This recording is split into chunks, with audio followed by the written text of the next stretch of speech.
One-Way Ticket by Jennifer Bassett. The Girl with Green Eyes. Of course, the man in the brown hat said. There are good policemen and there are bad policemen, you know. You're right, the young man said. Yes, that's very true. Isn't it, Julie? He looked at the young woman next to him. Julie didn't answer and looked bored. She closed her eyes. Julie's my wife, the young man told the man in the brown hat. She doesn't like trains. She always feels ill on trains. Oh yes, the man in the brown hat said. Now my wife, she doesn't like buses. She nearly had an accident on a bus once. It was last year. No, it wasn't. It was 2 years ago. I remember now. It was in Manchester. He told a long, boring story about his wife and a bus in Manchester. It was a hot day and the train was slow. There were 7 people in the carriage. There was the man in the brown hat, the young man and his wife Julie, a mother and 2 children, and a tall, dark man in an expensive suit. The young man's name was Bill. He had short brown hair and a happy smile. His wife Julie had long red hair and very green eyes, the colour of seawater. They were very beautiful eyes. The man in the brown hat talked and talked. He had a big red face and a loud voice. He talked to Bill because Bill liked to talk too. The man in the brown hat laughed a lot, and when he laughed, Bill laughed too. Bill liked talking and laughing with people. The 2 children were hot and bored. They didn't want to sit down. They wanted to be noisy and run up and down the train. Now sit down and be quiet, their mother said. She was a small woman with a tired face and a tired voice. I don't want to sit down, the little boy said. I'm thirsty. Here, have an orange, his mother said. She took an orange out of her bag and gave it to him. I want an orange too, the little girl said loudly. All right, here you are, said her mother. Eat it nicely now. The children ate their oranges and were quiet for a minute. Then the little boy said, I want a drink. I'm thirsty. The tall, dark man took out his newspaper and began to read. Julie opened her eyes and looked at the back page of his newspaper. She read about the weather in Budapest and about the football in Liverpool. She wasn't interested in Budapest, and she didn't like football, but she didn't want to listen to Bill and the man in the brown hat. Talk, talk, talk, she thought. Bill never stops talking. Then suddenly she saw the tall man's eyes over the top of his newspaper. She could not see his mouth, but there was a smile in his eyes. Quickly, she looked down at the newspaper and read about the weather in Budapest again. The train stopped at Dawlish station, and people got on and got off. There was a lot of noise. Is this our station? The little girl asked. She went to the window and looked out. No, it isn't. Now sit down, her mother said. "We're going to Penzance," the little girl told Bill, "for our holidays." "Yes," her mother said. "My sister's got a little hotel by the sea. We're staying there. It's cheap, you see." "Yes," the man in the brown hat said. "It's a nice town. I know a man there. He's got a restaurant in King Street. A lot of holiday people go there. He makes a lot of money in the summer." He laughed loudly. "Yes," he said again, "you can have a nice holiday in Penzance." "We're going to St Austell," Bill said. "Me and Julie. It's our first holiday. Julie wanted to go to Spain, but I like St Austell. I always go there for my holidays. It's nice in August. You can have a good time there too." Julie looked out of the window. "Where is Budapest?" she thought. "I want to go there. I want to go to Vienna, to Paris, to Rome, to Athens." Her green eyes were bored and angry. Through the window, she watched the little villages and hills of England. The man in the brown hat looked at Julie. "You're right," he said to Bill. "You can have a good time on holiday in England. We always go to Brighton, me and the wife. But the weather... We went one year and it rained every day. Morning, afternoon and night. It's true, it never stopped raining." He laughed loudly. "We nearly went home after the first week." Bill laughed too. "What did you do all day then?" he asked.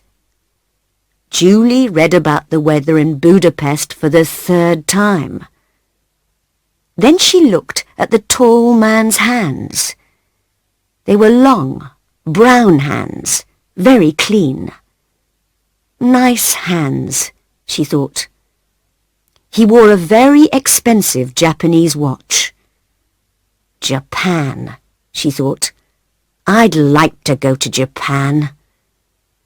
She looked up and saw the man's eyes again over the top of his newspaper. This time she did not look away. Green eyes looked into dark brown eyes for a long, slow minute. After Newton Abbot Station, the guard came into the carriage to look at their tickets. "Now then," he said, "where are we all going?" "This train's late," the man in the brown hat said. 20 minutes late by my watch." 10 minutes, the guard said. "That's all."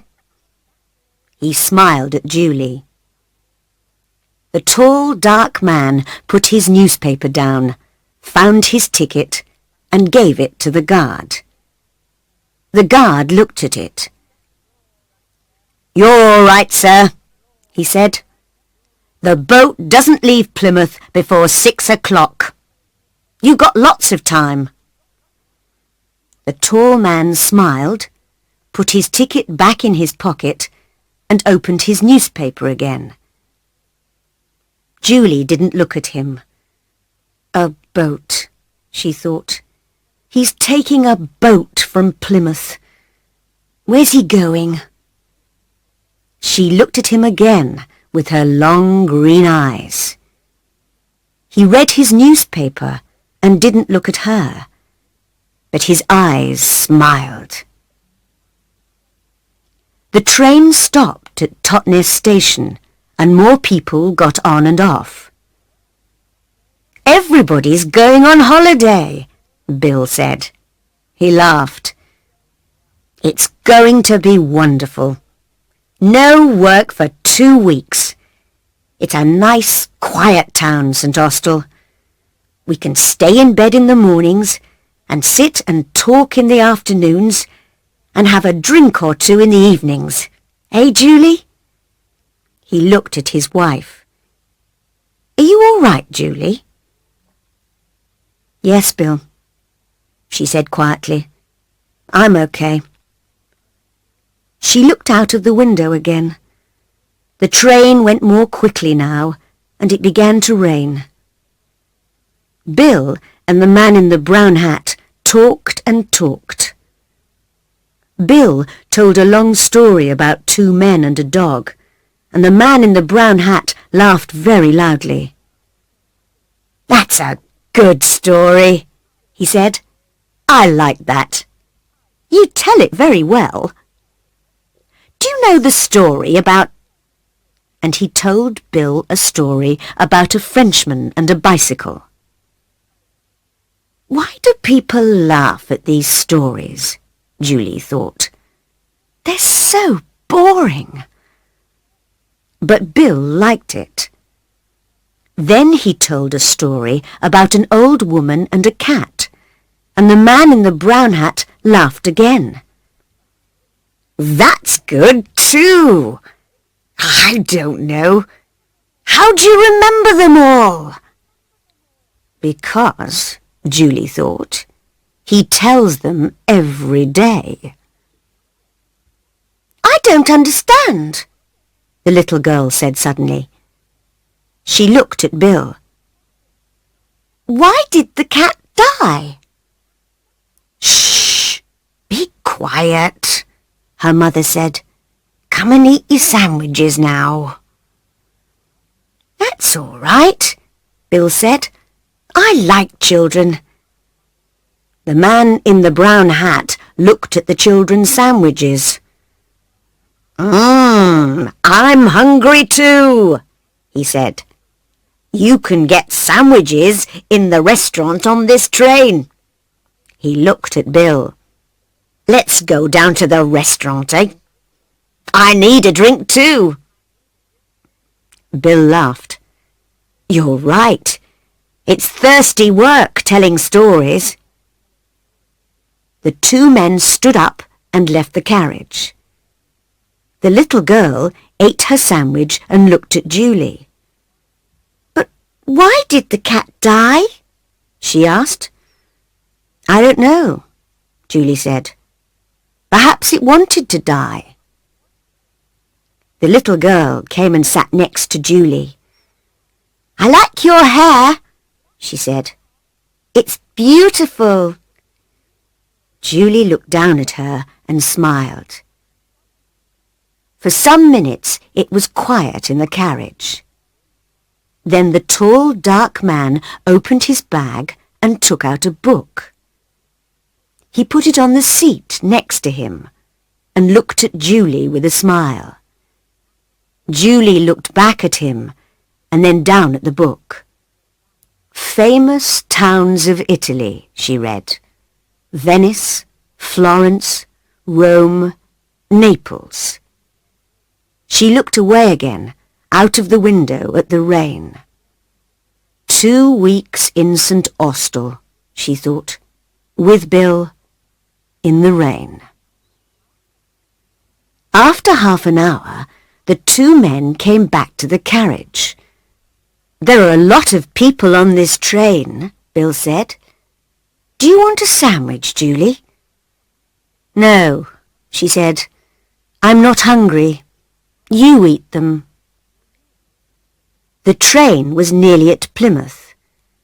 Doors opened and people began to move. "A lot of people get on here," the man in the brown hat said. The tall, dark man stood up and put his book and his newspaper in his bag. Then he picked up his bag and left the carriage. The train stopped at the station. A lot of people got on the train, and 2 women and an old man came into the carriage. They had a lot of bags with them. Bill and the man in the brown hat stood up and helped them. One of the women had a big bag of apples. The bag broke, and the apples went all over the carriage. "Oh, damn!" she said. Everybody laughed and helped her to find the apples. The train moved away from Plymouth Station.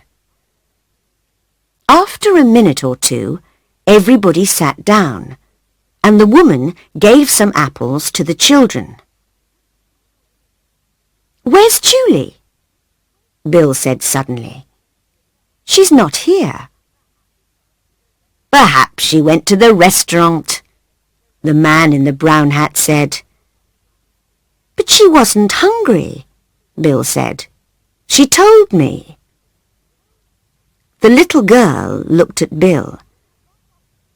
"She got off the train at Plymouth," she said, "with the tall dark man. I saw them." "Of course she didn't," Bill said. "She's on this train. She didn't get off." "Yes, she did," the children's mother said suddenly. "I saw her too. The tall man waited for her on the platform." "He waited for her?" Bill's mouth was open.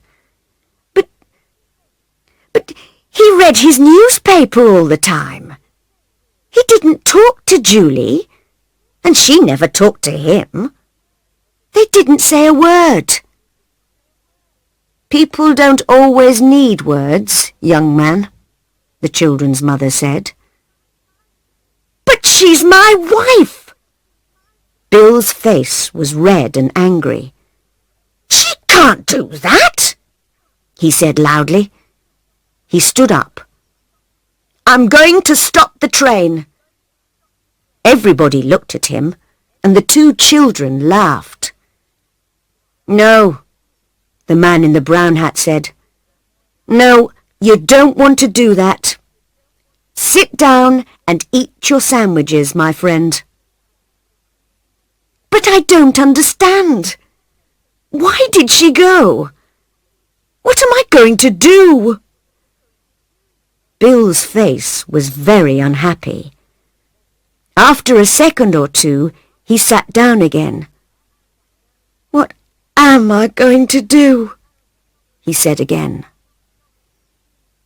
"Nothing," the man in the brown hat said. He ate his sandwich slowly. "Go and have your holiday in St. Austell. You can have a good time there. Forget about Julie. Those green eyes now." He took out a second sandwich and began to eat it. "I knew a woman once with green eyes. She gave me a very bad time. No, you want to forget about Julie."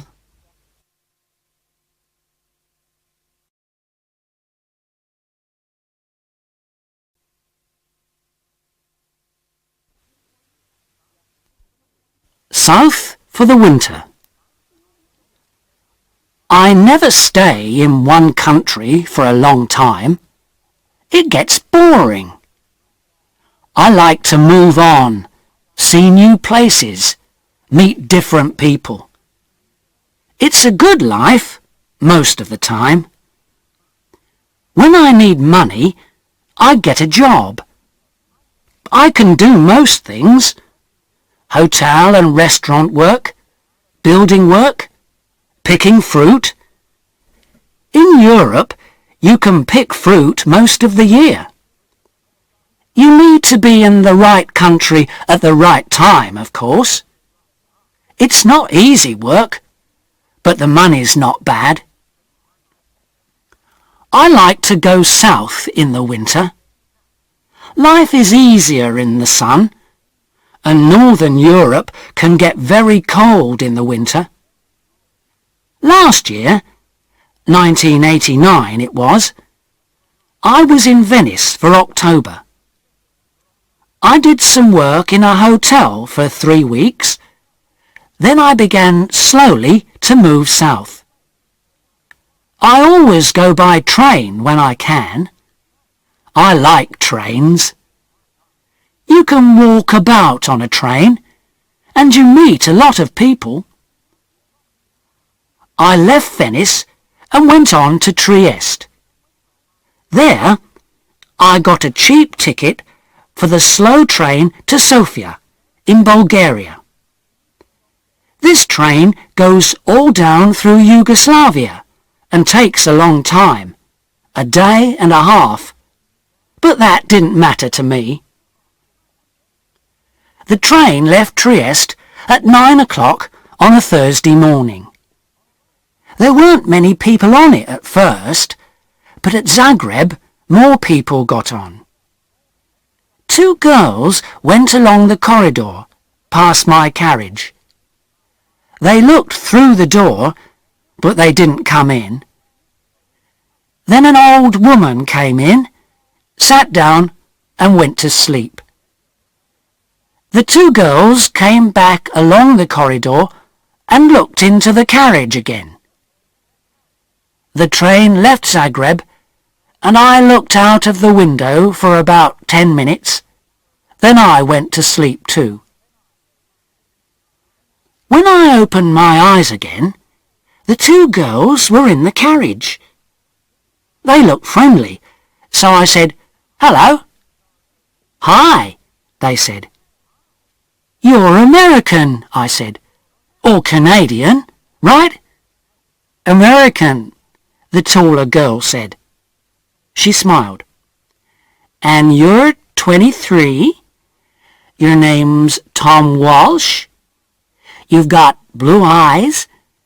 And your mum lives in Burnham-on-Sea, UK, right?" "How did you know all that?" I asked. The second girl laughed. "She looked at your passport. It's in your coat pocket." "Oh, right." My coat was on the seat next to me. I took my passport out of my pocket and put it back in my bag. "Who are you then?" I asked. They told me. Melanie and Carol from Los Angeles, USA. They liked Europe, they said. They knew a lot of places. Britain, Holland, Denmark, Germany, France, Spain, Italy, Yugoslavia, Bulgaria, Greece. "I'm going to Bulgaria now," I said, "for about a month.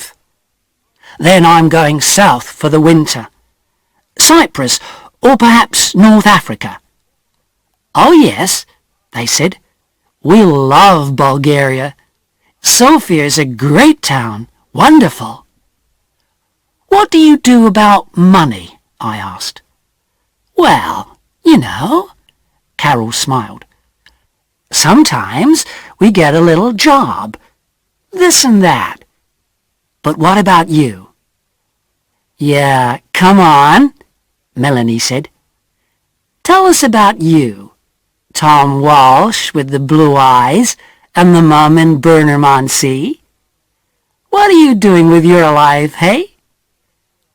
So I told them. They were nice girls. They were older than me, perhaps 27 or 28, but I liked them. We talked and laughed for hours. I told them a lot of stories about my life. Some of the stories were true, some weren't. But the girls laughed and said I was a great guy. I asked them about Bulgaria because I didn't know the country. They knew Sofia well, they said.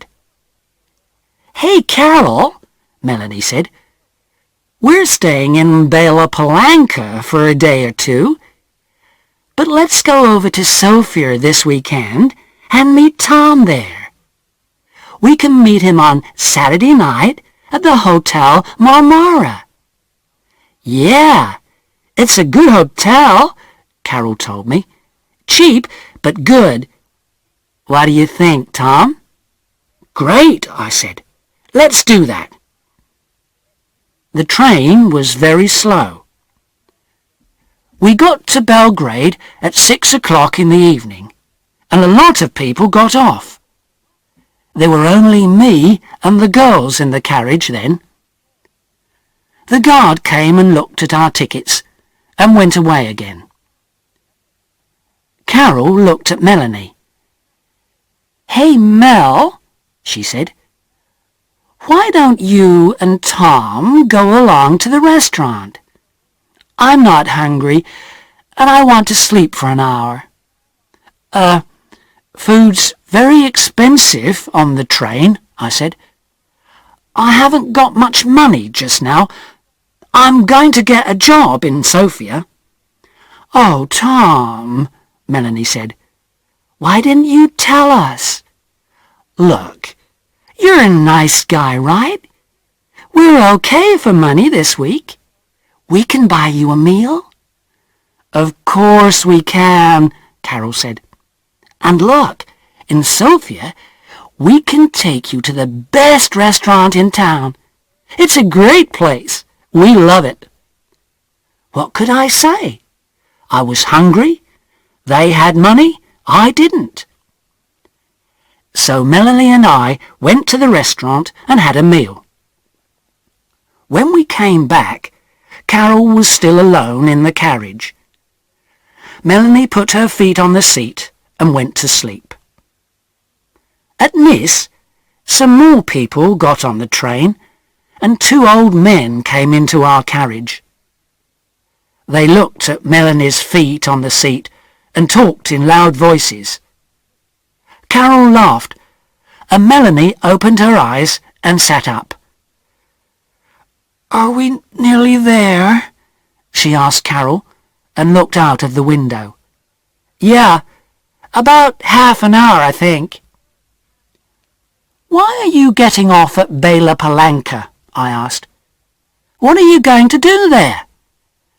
Melanie smiled.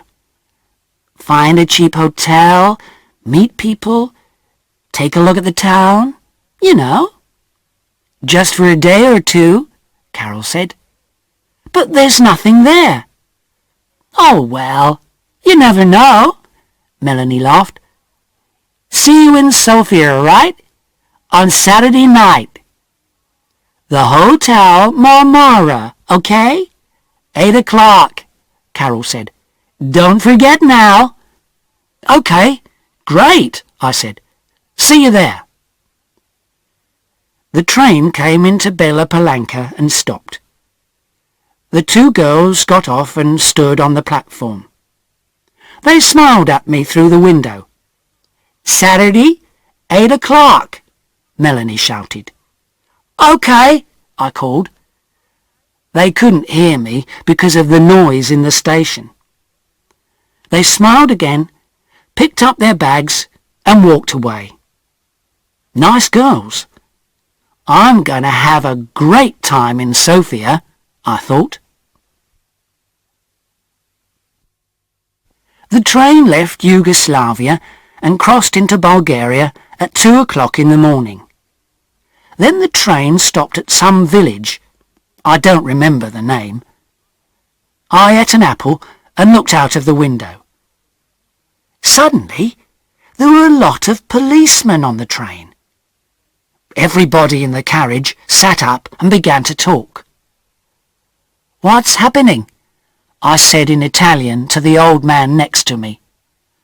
"I don't know," he said in bad Italian. "Perhaps they're looking for somebody. Look, the police are taking some people off the train." Then 2 policemen came into our carriage, a tall, thin one and a short, fat one. They looked at everybody carefully, and then they looked at me again. "Come with us, please," the fat policeman said in English. "What, me?" I said. "Why? What's the matter?" "And bring your bag with you," the tall policeman said. I began to ask a question, but policemen never like questions from young men with long hair. So I stayed quiet picked up my bag and went with them. In the station building there were a lot more policemen and some people from the train. They were all young people I saw. Some were afraid, some were bored. The police looked in everybody's bags, and then the people went back to the train. My two policemen took me to a table. "Your passport, please," the fat policeman said, "and open your bag." They looked at my passport, and I opened my bag. There was a young policewoman with red hair at the next table. She had a nice face, so I smiled at her, and she smiled back.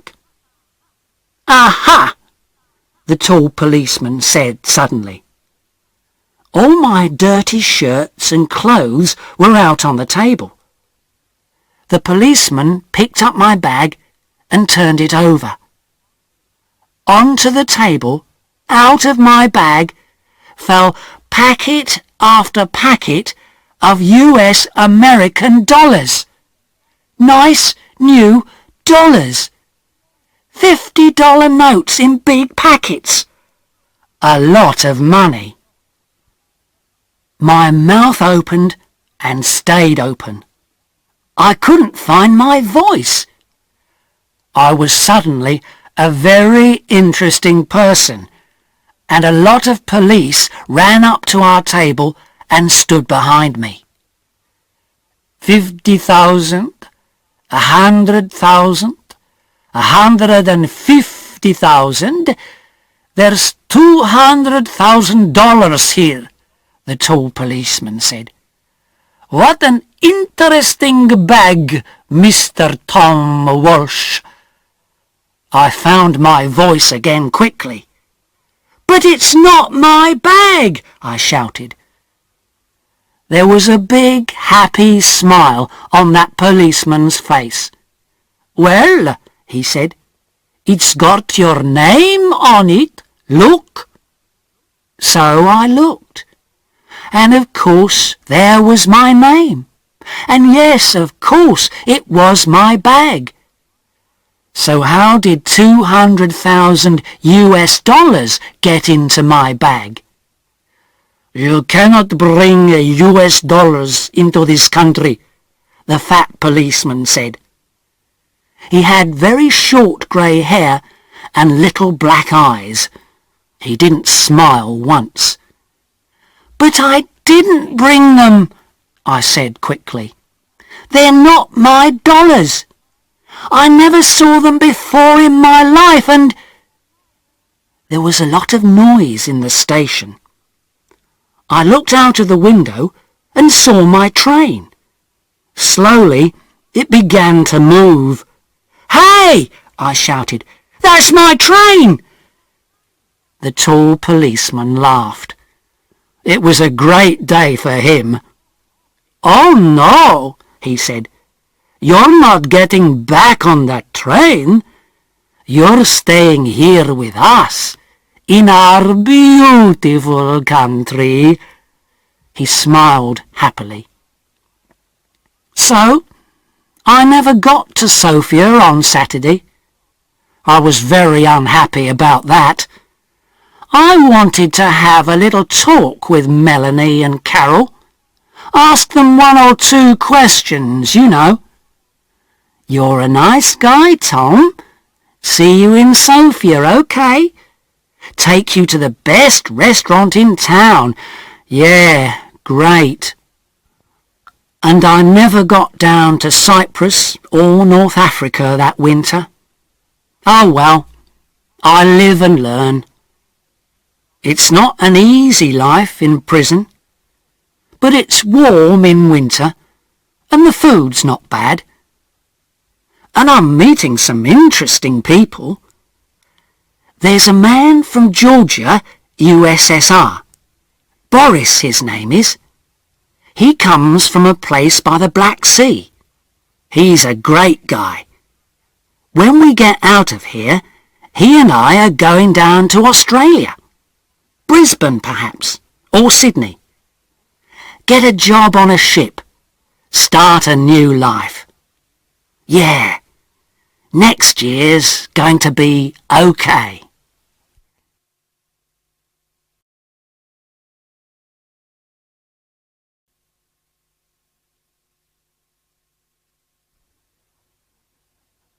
Mr. Harris and the Night Train. Mr. Harris liked trains. He was afraid of aeroplanes and didn't like buses. But trains, they were big and noisy and exciting. When he was a boy of 10, he liked trains. Now he was a man of 50, and he still liked trains. So he was a happy man on the night of the 14th of September. He was on the night train from Helsinki to Oulu in Finland, and he had 10 hours in front of him.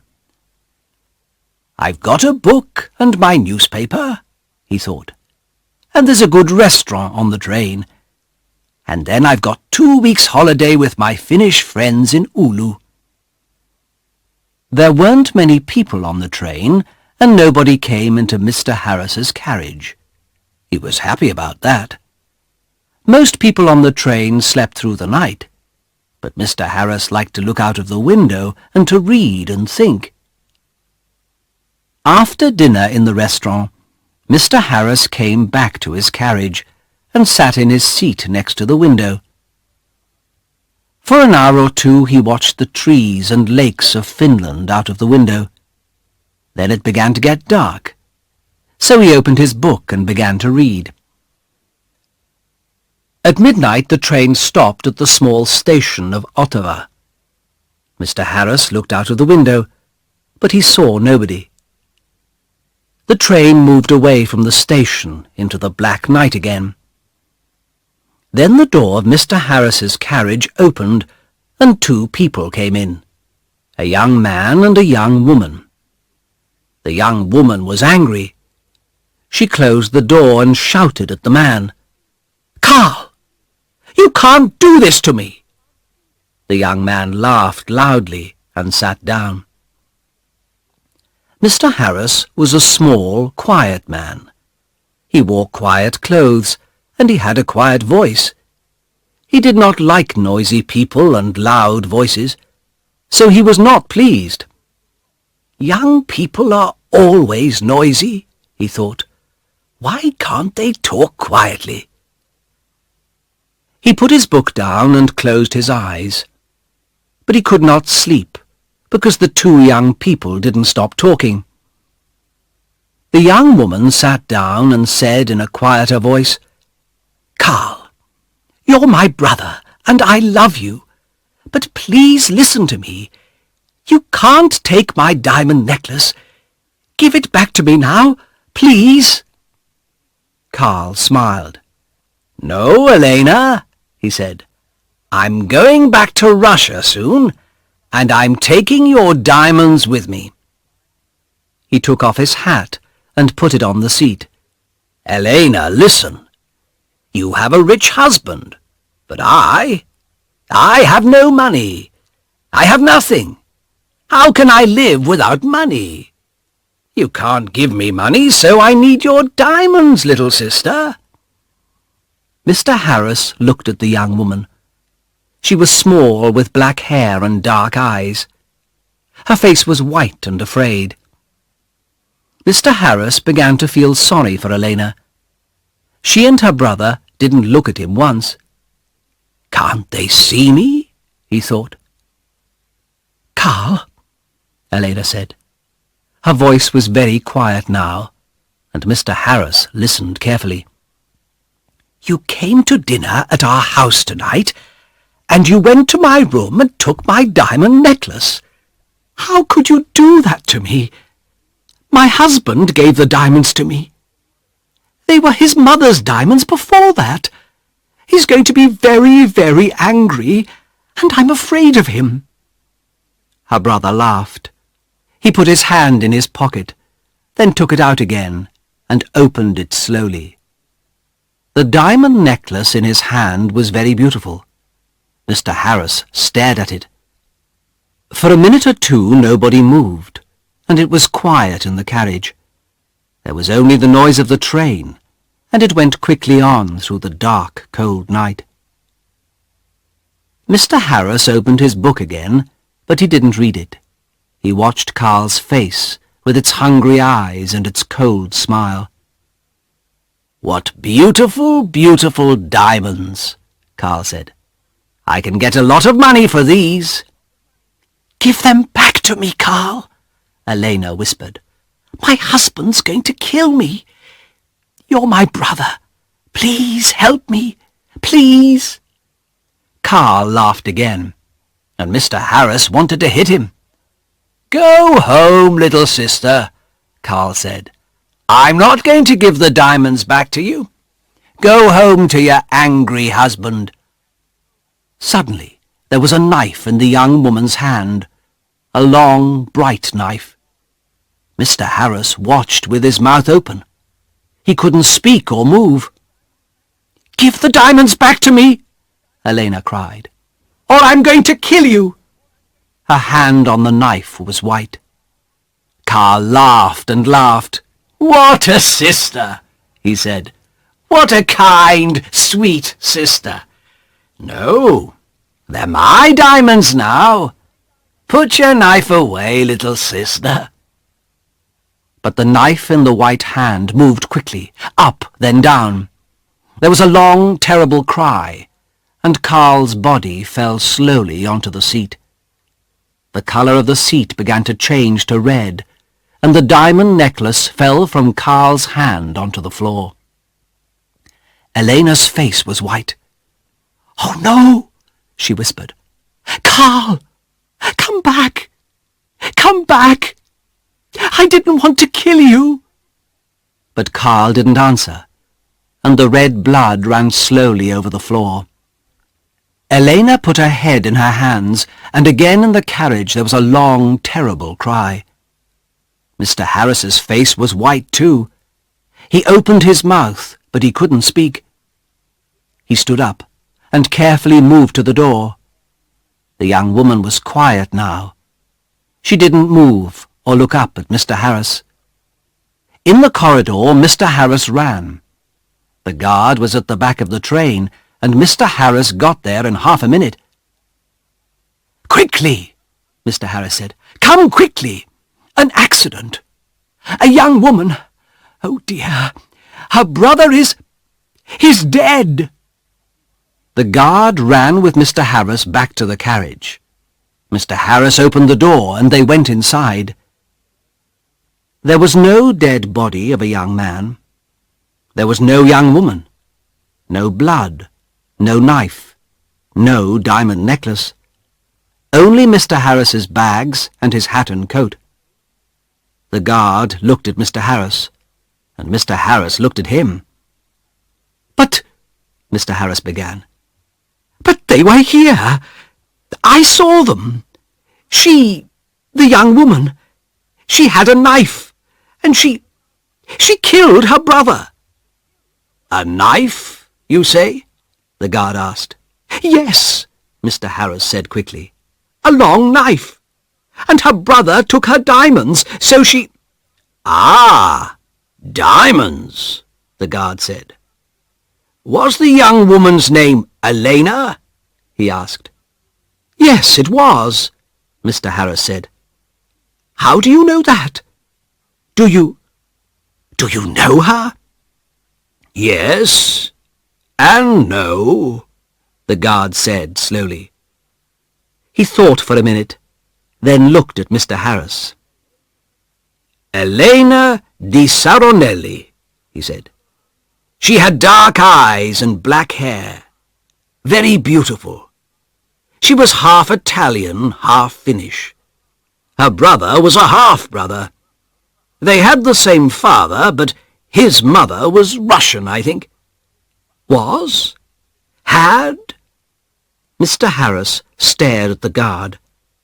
"But she, Elena, she's alive. And where is she?" "Oh, no," said the guard. "Elena di Saronelli died about 80 years ago. After she killed her brother with a knife, she jumped off the train and died at once. It was near here, I think." He looked out of the window into the night. Mr. Harris's face was very white again. 80 years ago?" he whispered. "What are you saying? Was she and her brother? But I saw them." "Yes, that's right," the guard said. "You saw them, but they're not alive. They're ghosts.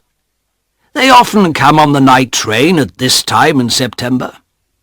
I never see them, but somebody saw them last year. A man and his wife. They were very unhappy about it. But what can I do? I can't stop Elena and Carl coming on the train." The guard looked at Mr. Harris's white face. "You need a drink," he said. "Come and have a vodka with me." Mr. Harris didn't usually drink vodka, but he felt afraid. When he closed his eyes, he could see again Elena's long knife, and could hear her terrible cry. So he went with the guard to the back of the train. After the vodka, Mr. Harris felt better. He didn't want to sleep, and the guard was happy to talk. So Mr. Harris stayed with the guard and didn't go back to his carriage. "Yes," the guard said, "it's a famous story. I don't remember it all. It happened a long time ago, of course. Elena's father was a famous man here in Finland. He was very rich once, but he had 3 or 4 wives and about 8 children. And he liked the good things of life, so there wasn't much money for the children. Carl, the oldest son, was a bad man, people say. He wanted an easy life and money in his hand all the time." The train hurried on to Oulu through the black night, and the guard drank some more vodka. "Now Elena," he said, "she didn't have an easy life with those 3 difficult men, her father, her brother, her husband. One year she visited her mother's family in Italy, and there she met her husband, Di Saronelli. He was rich, but he wasn't a kind man. They came back to Finland, and Carl often visited their house. He wanted money from his sister's rich husband. Elena loved her brother, and gave him some money, but Di Saronelli didn't like Carl and was angry with Elena. He stopped giving her money, and after that, well, you know the story now." "Yes," Mr. Harris said. "Poor, unhappy Elena." Mr. Harris stayed with his friends in Oulu for 2 weeks. They were quiet weeks, and Mr. Harris had a good holiday. But he took the bus back to Helsinki.